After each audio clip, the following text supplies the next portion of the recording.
I'm Graham Elwood, and welcome to another edition of the Political Vigilante. I want to go over two articles that came out. One from The Guardian, written by Lawrence Douglas on January 31st, titled "Steve Bannon is Calling the Shots in the White House, and That's Terrifying." Yes, that is terrifying. And another article in GQ, written by Jack Moore on January 31st. In case it wasn't clear yet, Steve Bannon is our president.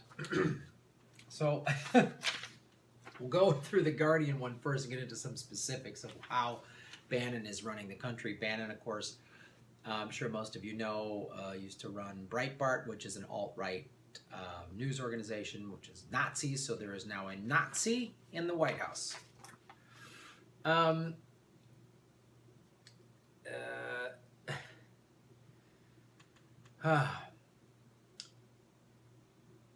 The shift has been seismic, leaving millions in the country and abroad frightened and struggling to make sense of America's new political landscape. Some of the upheaval appears to be the consequence of incompetence, the predictable result of an underqualified real estate mogul struggling to master the most powerful and demanding job on the planet. I'll make deals. But not so with the travel ban. In this case, upheaval was the intent, not to the degree that we have seen that clearly caught the administration off guard. But it was upheaval nonetheless. As we know, the drafting and rollout of the travel ban was largely the work of Steve Bannon, the president's chief political strategist.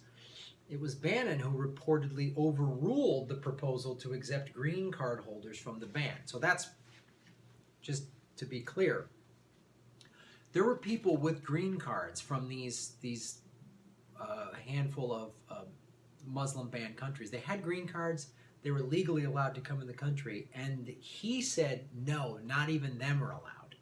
Why would you do that? Why would you cause all this upheaval? It's going to get interesting. The president's chief political strategist, it was Bannon. Bannon pushed the order through without consulting experts at the Department of Homeland Security or the State Department. The Nacht and Nebel quality of the ban's announcement, Nacht and Nebel means night and fog, which was a tactic that Adolf Hitler used. It started, I believe, December 7th, 1941, where the Nazis started rounding up anyone who was considered, a disruptor or a dissident to the Nazi party and scared their families. That was designed to put fear into everybody, which is what Bannon is doing. And Bannon is also a Nazi. There's a Nazi in the White House. Not alt-right, not even a neo-Nazi, just a straight-out fucking Nazi, and someone needs to punch him in the mouth. Made clear the president's chief strategist wanted to send tremors through the world. Here was bold proof that the pretentious accents of Trump's inaugural address, also Bannon's work, were not mere rhetoric, which Chris Matthews from MSNBC referred to as Hitlerian, Trump's inaugural address. Now the world knows that America first means not first in democracy or human rights, which we've had 15 years of war, 15 straight years of war, so Bush and Obama have really said we're not real big on that. And not first in recognizing an obligation to victims of humanitarian crisis, some of which we have helped create. Yeah, sure, we go blow stuff up and then give people a Band-Aid. There's that great line in Apocalypse Now. No, this was America first in pugilism, parochialism, and misplaced protectionism. Some insist all this is simply Bannon throwing meat to the president's base, plucking a page from Karl Rove's book. No, yeah, it's like, it's so funny. Doesn't Karl Rove and, Rumsfeld and Dick Cheney, they seem less evil. Like, I can't even believe that's coming out of my mouth. They just seem like, Republican corporate business guys that were just like, we're going to protect Republicans and do what we can. Now Bannon is just, he's a Nazi, and it's evil what he's doing. He's the one who, White House official told the media to keep its mouth shut. Don't speak up, media. Listen to his early speeches. Go online and Google some of his early speeches. They're out there. Bannon is a crusader fighting to redeem a corrupt country betrayed by its feckless and greedy leaders. He once described himself as a Leninist intent on destroying all of today's establishment. He also was a wife beater. For Bannon, America is engaged in a pitched struggle against threats from within and without. It is a battle that will last years and requires iron resolve and steely determination. If the free press, a bastion of democratic self-governance, does not grasp these elusive truths, then it should keep its mouth shut, he says. Those are all Bannon's words. Bannon is not the president's servant. The president is his tool. For years, cast about for the proper vehicle to carry the fight forward. Sarah Palin, Rick Perry. That's why these wingnuts love Trump. Because he must be he doesn't want to do this job.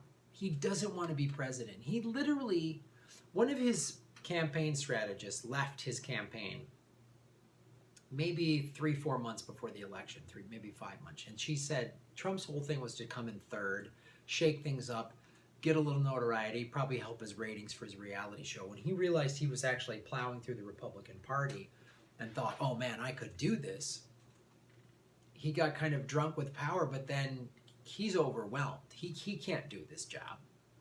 They have to keep stuff from him because he gets ruffled too easily, gets mad, and has to get an angry tweet. He can't be president. So all these power people are just like, they're taking over and calling the shots. And Trump is kind of Bush-esque in his being a puppet.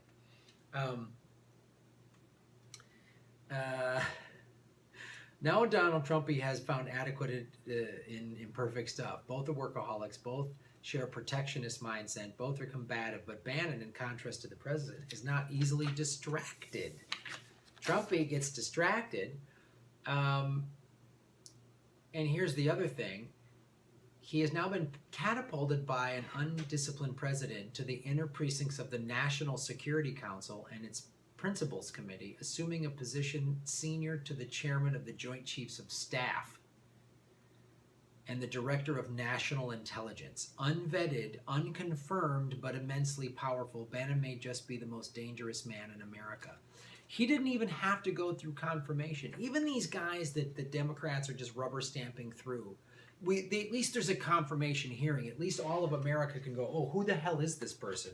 Who's Joe Mattis? Who's Betsy DeVos? Who are they? We're getting to know who they are. Even if they get confirmed, we know who this Bannon he just skates through. He gets a gig and tells the press to shut up.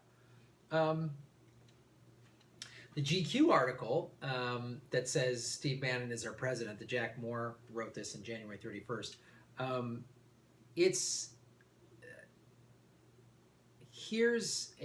He tries to, Jack Moore really is trying to, his first paragraph is just really trying to bait Trump. He's just saying he's a loser and all this other stuff. He's hoping Trump responds to this, which I don't blame you. I would love for Trump to see this. Fuck you, Trump. Yeah, you're a tiny hand pussy. Come on, tweet my name.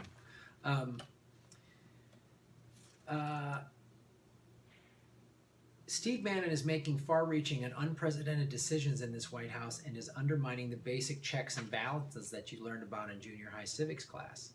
Right, exactly. There's all these oversight committees, and yeah, a lot of them are corrupt, or these politicians, but at least there's something. There's no one checking Steve Bannon. No one.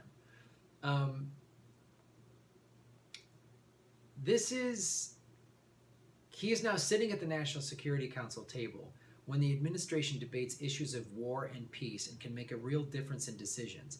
In giving Mr. Bannon an official role in national security policy making, Mr. Trump has not simply broken with tradition, but has embraced the risk of politicizing national security or giving the impression of doing so. So, he said he wants to destroy the state a while ago. This is...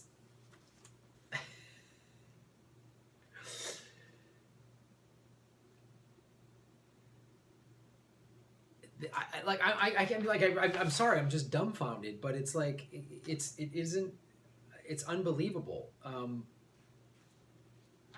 And Bannon has said stuff like, Trump is a blunt instrument for us. He told me earlier this summer, I don't know whether he really gets it or not. Bannon said that of Trump. So there you have it. A man who wants to destroy the state and who basically bragged that he was manipulating Trump to his own ends has already, in 11 days, this is terrifying. You know, this is terrifying. I don't know who you call. I mean, you call the Department of Homeland Security and say, well, I don't want him involved in the National Security Council. See the checks and balances thing? All these other things, these confirmations and stuff like that. I've told you, call your representatives, go to Senate and House.gov. Who do we call with Bannon? Who do we do this? Then when there's this Nazi running loose in the White House who's just using Trump as a puppet.